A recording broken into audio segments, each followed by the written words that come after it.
आज हामी Gorkha youth Ranchi novel corona virus कोभिड-19 महामारीमाथि विस्तृत जानकारी साथै कसरी यस महामारीसित सुरक्षित रहन सकिन्छ भन्ने एउटा सानो इन्टरभ्यू लिएर जापान पुलिस हस्पिटलमा आएका छौं। डाक्टर डीके सिंह जापानको पूर्णकालीन डाक्टर मात्र नभएर राँचीकै प्रसिद्ध मेडिसिन डाक्टर हुनुहुन्छ।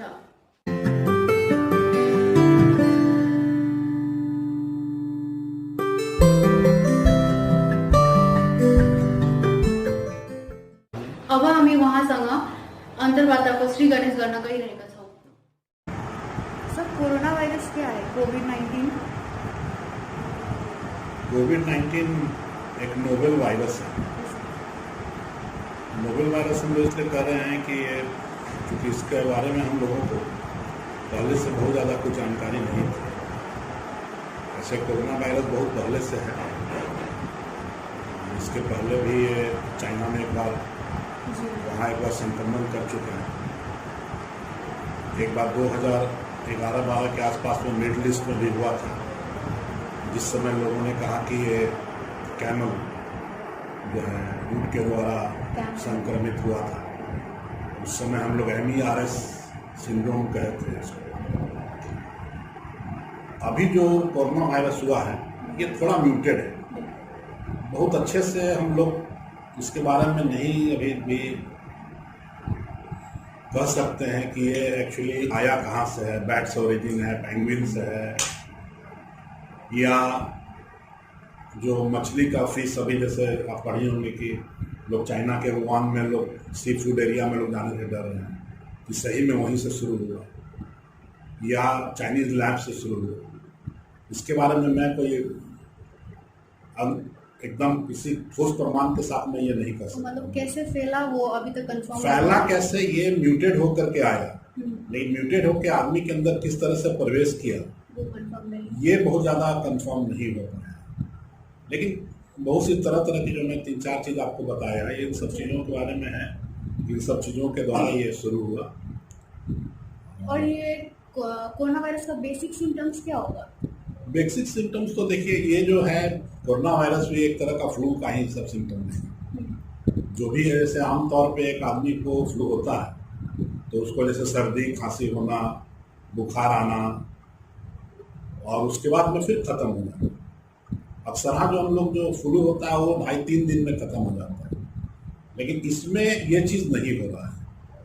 ये जा करके लोगों के फेफड़े को संक्रमित कर दे रहा है, इन्फेक्टेड कर दे रहा है, जिस कारण एक तरह का निमोनिया का लक्षण और इसीलिए होने लगता है। इसलिए हम लोग बोलते हैं कि भाई कोई भी आदमी को अगर खांसी है और बहुत तेज बुखार है और वो बोल रहा है कि उनको सांस में तकलीफ हो रही है, तो आप अभी आज के समय में ये मान के चलिए कि हमको या उस व्यक्ति को कोविड-19 है और इसका टेस्ट जांच अवश्य कराएं। अगर जांच के बाद हो गया कि ठीक है नहीं है तो कोई बात नहीं, लेकिन एकदम तुरंत जो है, और ऐसे भी कोई भी सर्दी खांसी हो रही है अभी आज के डेट में, तो बेहतर है कि आप कोविड का टेस्ट करा दें, क्योंकि ये संक्रमण के रूप में हमारे समाज में भी फैल चुका है, पैंडेमिक हो चुका है। और कितना वक्त लगता है फैलने में? फैलने में से आमतौर पर जो हम लोग इंक्यूबेशन पीरियड मानते हैं, शुरू में जब आदमी की जो संक्रमित होता है, जो जिसको इन्फेक्शन होता है, तो शुरू में तो आदमी इन्फेक्टेड, हाईली इन्फेक्टेड रहता है कुछ दिन तक। अक्सर वो पीरियड अवधि होती है 0 से लेकर 14 दिन के बीच। उसके बाद में वो दूसरों को संक्रमित कम करता है, लेकिन 21 से 30 दिन तक भी है इस दूसरे आदमी को ये फैला सकता है। लेकिन अक्सर 14 से 21 दिन हम लोग मानते हैं कि उतना दिन तक वो दूसरों को संक्रमित कर सकता है या फैला सकता है। ये इंक्यूबेशन पीरियड जो आपने बोला, उसके बारे में थोड़ा अच्छे से बताइए। इंक्यूबेशन पीरियड जैसे कोई भी हम लोग जैसे फ्लू हुआ या किसी को मलेरिया हुआ, किसी भी आदमी को टाइफाइड हुआ, तो होता क्या है कि हम लोग जो जैसे बैठे हैं तो हम लोग किसी भी चीज़ से संक्रमित हो सकते हैं। वो वायरस भी हो सकता है, प्रोटोजोआ भी हो सकता है, फंगस भी हो सकता है, बैक्टीरिया भी हो सकता है। तो होता क्या कि जब आपके शरीर में वो प्रवेश करता है तो कुछ समय, एक समय लगता है, एक अवधि आती है जिस पीरियड में वो आदमी को संक्रमित करता है और उसमें उसको लक्षण आना शुरू होता है। तो बीच का पीरियड जो होता है जिसमें कोई लक्षण नहीं आ रहा है ना, उसके बाद में उसको लक्षण आना शुरू होता है, तो ये पीरियड हम लोग इंक्यूबेशन पीरियड मानते हैं। तो जब वो लक्षण आना शुरू हो गया, लेकिन आप तो यहाँ पर धोखा क्या होगा कि आप तो संक्रमित हो गए, आप में कोई लक्षण नहीं है, लेकिन आपके अंदर वायरस है, अब आप दूसरों को दे सकते हैं, है ना। किसी भी कोई आदमी को जा रहा है, कोई आया आपके संपर्क में, तो उसको हो जाएगा। इसीलिए उस अवधि के दौरान इंक्यूबेशन पीरियड में वो आदमी को लक्षण है या नहीं है पूरा यह स्पष्ट नहीं है, लेकिन वो आदमी संक्रमित है, दूसरों को इन्फेक्ट कर सकता है। इसलिए उस अवधि में उस आदमी को हम लोग बोलते हैं कि आप क्वारंटाइन कर दीजिए, आइसोलेट करके रखिए। आइसोलेट करना तब हम लोग कहते हैं जब उसमें लक्षण आ गए। क्वारंटाइन करना मैंने सिर्फ उनको मालूम चला कि भाई वो आदमी संपर्क में है और खुद हम अपने आप को अलग कर लें। अगर किसी में सिम्टम्स दिखाई दे तो कैसे व्यवहार करना चाहिए? पहला तो देखिए, एक चीज है कि इसमें ये हाईली इन्फेक्शस है। ये बात अलग है कि हम लोग कहते हैं कि वायरस बहुत भारी है, 400 to 500 माइक्रोन है और वहीं पे जमीन में गिर जाएगा, दूसरों को नहीं जाएगा, एयरबॉर्न नहीं है, ड्रॉपलेट्स नहीं है। लेकिन अभी भी कुछ कुछ तथ्य आते हैं कि कभी कभी कि भाई जैसे मोबाइल हम यूज़ किए, पेपर यूज़ किए, कागज़ यूज़ किए, कपड़ा यूज़ किए, तो ये सब में संक्रमित होता है, हाईली इन्फेक्टेड। इसलिए कोई आदमी अगर आपके पास अगर आ रहा है और आपको लगता है कि उसको कोरोना है, तो पहले तो आप खुद अपना पहले बचाव कीजिए, स्वयं बचाओ। अपनी दूरी कम से कम उस आदमी से 4 फीट की रखिए। बेहतर है अगर आप 6 फीट की रखिए। WHO का शुरू में गाइडलाइन था 4 फीट, लेकिन बाद में लगा कि नहीं, 6 फीट की दूरी पे आप रहिए। तो आप पहले तो अपने आप को बचाइए, चेहरे पे मास्क लगाइए। जैसे मैं अभी चूंकि आपसे बात कर रहा हूँ और मेरा संवाद स्पष्ट लोगों के रूप में जाए, इसलिए मैंने मास्क को अपने हटा लिया है, अन्यथा मैं मास्क का उपयोग कर रहा था। और तो उसमें अपने चेहरे पर मास्क को रखिए। अगर आपके पास मास्क नहीं है तो गमछा है, तो गमछे को ही इस्तेमाल कीजिए 3 तह बना करके, या औरतों के पास दुपट्टा है, साड़ी का आंचल है ना, तो उसको भी 3 तह बना के लपेट लीजिए, नाक के ऊपर से लेके मुंह तक, ताकि वो कीटाणु आप में प्रवेश नहीं करे। पहला काम तो ये हो गया। जो दूसरा आदमी है जिसको हो गया, संक्रमित हो गया, आप उसकी आपको रक्षा करनी है। तुरंत उसको आप कंफर्म, अगर आपको शक हो रहा है तो उसको तुरंत सलाह दीजिए कि इस जगह में कोविड टेस्ट, जैसे हमारे यहाँ रिम्स में हो रहा है और भी अन्य जगह झारखंड में जैसे जगह SMGM में भी हो रहा है, तो इस तरह से हम जहाँ पर जो नज़दीक का सेंटर है वहाँ उनको भेजेंगे, उनका जांच हो जाएगा। जांच होने के बाद उस आदमी को हम लोग संक्रमित घोषित करने के बाद उसको हम लोग अलग एक आइसोलेशन वार्ड में डाल देंगे। वो तो फिर डॉक्टर का काम है, लेकिन आपको पहले अपना बचाव करना है, फिर रोगी को उचित जगह पर पहुंचा देना है। वहाँ पे उसकी क्या दवाइयाँ होंगी, ये जो डॉक्टर वहाँ पे इलाज कर रहे हैं वो तय करेंगे। आप अगर संक्रमित हो गई हैं, अगर आपको ऐसा लगता है, तो आपको भी डॉक्टर से सलाह लेकर के, जैसे अभी हम लोग HCQ दे रहे हैं, लेकिन HCQ को में भी नॉर्मल आदमी को नहीं देना। ऐसा नहीं है कि अगर हमको नहीं हुआ और हम दे दिए, ऐसा नहीं है। ये खाली अभी हेल्थ वर्कर लोगों के लिए बोला जा रहा है। बहुत स्पष्ट HCQ वाले में भी अभी तक मंतव्य नहीं है, भिन्नताएं हैं, है ना, लेकिन फिर भी जो लोग उसके संपर्क में आ रहे हैं उन लोग HCQ का कर रहे हैं, हेल्थ वर्कर वगैरह कर रहे हैं। और क्या ये कोरोना वायरस का टेस्ट निःशुल्क है? निःशुल्क है कि प्राइवेट में जो हमारे जो अस्पताल है रिम्स में, वहाँ पे तो फ्री में है। रिम्स में प्राइवेट कुछ लैब को, शायद 51 लैब को ICMR के द्वारा चिन्हित किया गया था। वहाँ पर उन लोगों को पहले हुआ था कि 4,500 लेंगे, फिर हमने सुना कि नहीं फ्री होगा, लेकिन फिर अब सुनने में आया कि उन लोग अपना चार्ज करेंगे। और कल मैं अपोलो हॉस्पिटल के जो मैनेजिंग डायरेक्टर हैं उनका भी इंटरव्यू सुन रहा था मैं CNBC आवाज़ पे, ET न्यूज़ पे। वो कह रहे थे कि हम लोगों ने 800 टेस्ट किया है और सब लोगों से उन्होंने पैसा भी लिया। और हम लोग देख पा रहे हैं कि कितना फेक न्यूज़ चल रहा है, उसके बारे में क्या बोलना चाहेंगे आप?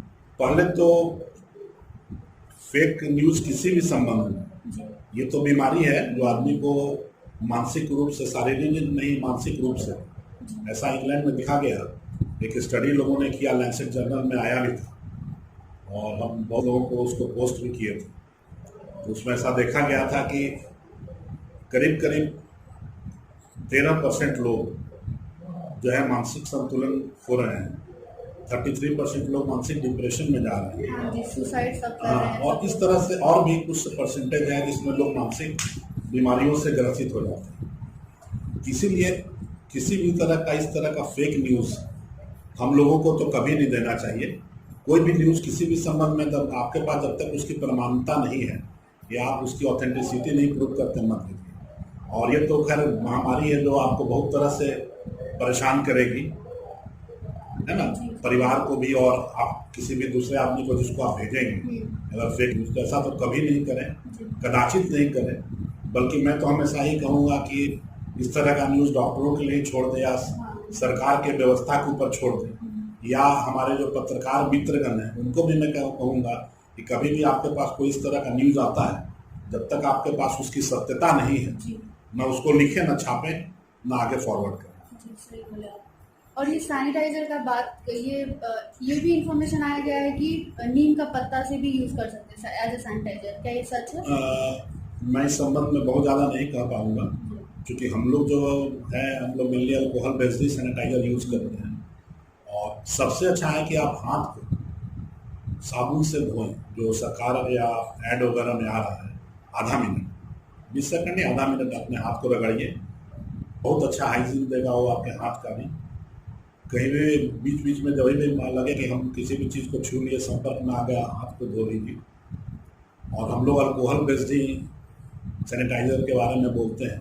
नीम के बारे में मुझको बहुत ज़्यादा जानकारी नहीं है, इसलिए मैं पूरे समर्थन या जो भी कही उसके साथ में उसको सपोर्ट नहीं कर रहा हूँ। और घर में कैसे सैनिटाइजर बना सकते हैं वो आप बता सकते हैं?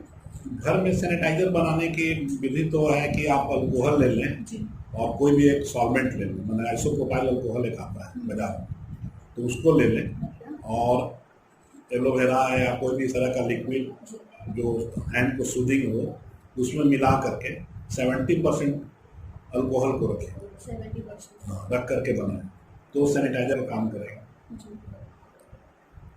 और इम्यूनिटी कैसे बूस्ट करें वो बता सकते हैं यहाँ?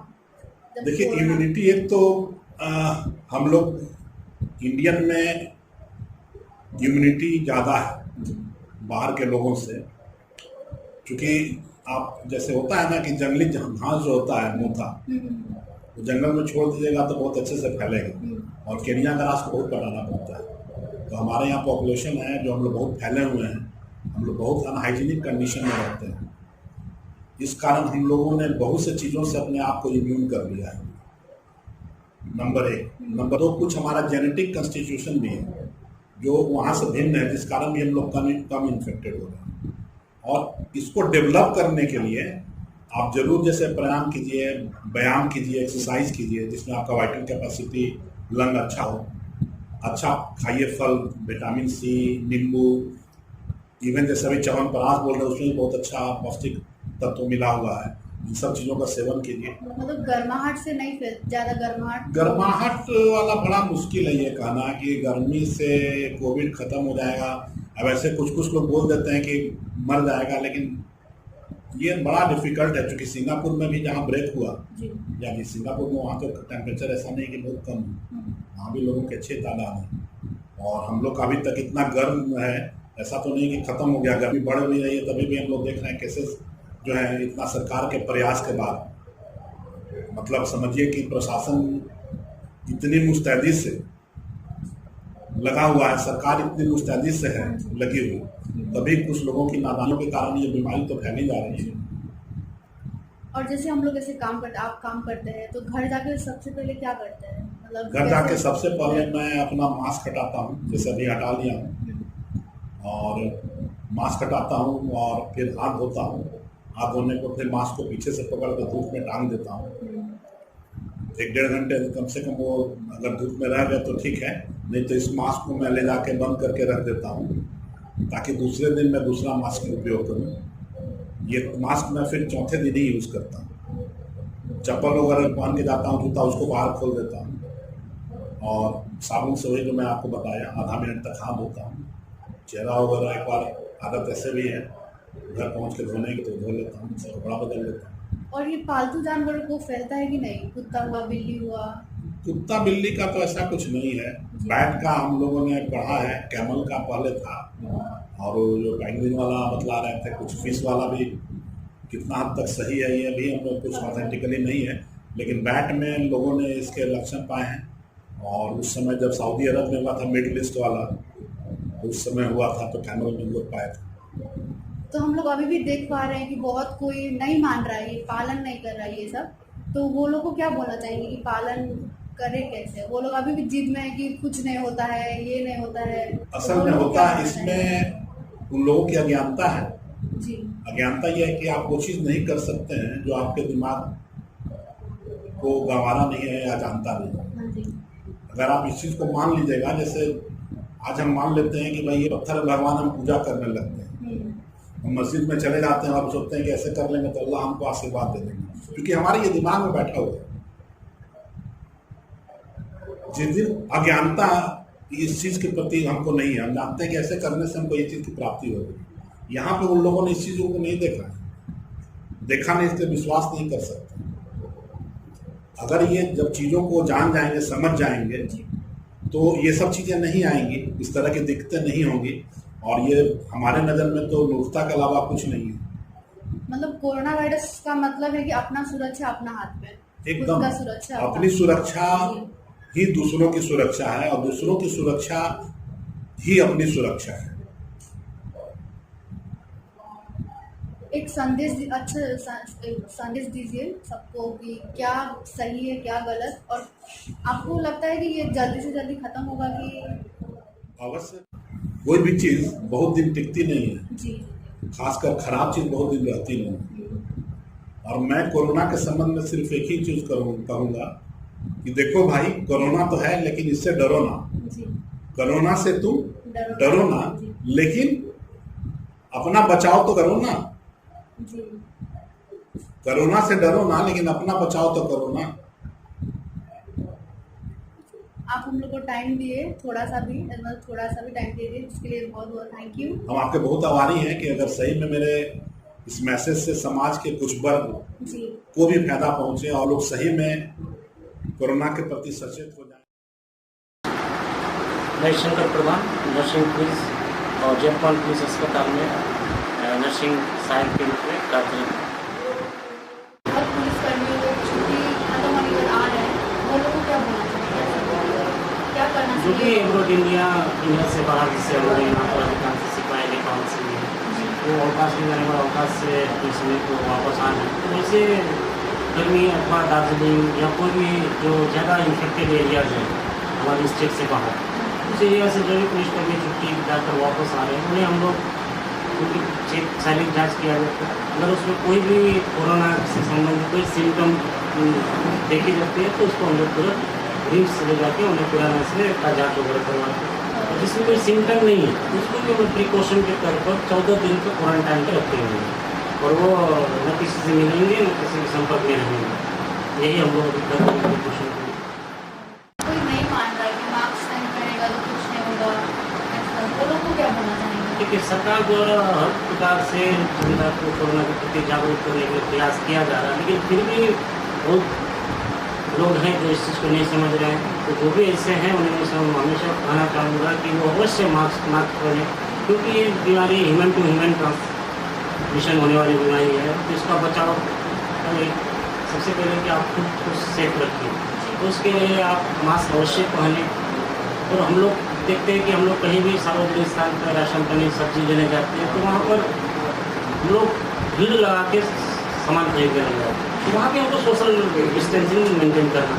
दूसरी बात, गाड़ी में हम लोग देखते हैं जवान बच्चे सब एक आदमी के लिए 2-3 आदमी राइड कर रहे बैठ रहे हैं, तो वो नहीं होना चाहिए। वहाँ भी कोई भी आदमी अगर मोटरसाइकिल स्कूटी जाए तो सिंगल व्यक्ति जाए। तो बच्चे को खासकर अभी के समय में हम कहना चाहते हैं बच्चे जो इनके हमारे बच्चे हैं और जो पूरे बुजुर्ग, खासकर जो डायबिटीज़, हाइपरटेंसिव, हार्ट के पेशेंट हैं, उन्हें तो एकदम घर से बाहर निकलने नहीं देना। और अपने आप को घर में ही रखना है, क्योंकि इनमें इनका इम्यूनिटी सिस्टम कमज़ोर होने का नहीं, इन्हें संक्रमण होने की संभावना ज़्यादा नॉर्मल आदमी के अपेक्षा ज़्यादा होती है।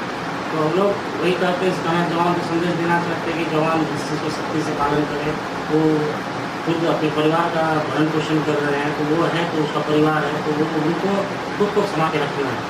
और सरकार द्वारा जो भी जागरूकता अभियान चला उस चीज़ को सख्ती से पालन करना चाहिए, उसको उनके स्वयं के लिए भी है और समाज के लिए, अपने परिवार के लिए, सबके लिए। आपका समय देने के लिए आपको बहुत बहुत धन्यवाद। जस्तो हामीले देखि नै हालौँ यहाँ डाक्टर डीके सिंह र यहाँका मेडिकल स्टाफको इन्टरभ्यू। उहाँ दुवैजनाले भन्नुभयो कि आफ्नो सुरक्षा आफ्नो हातमा छ, त्यसैले उहाँको सन्देश र जानकारीको पालना गरौँ। हामीहरू सबै घरमा बसौँ, साबुनले हात धौँ, सेनिटाइजर युज गरौँ, सुरक्षित रहौँ।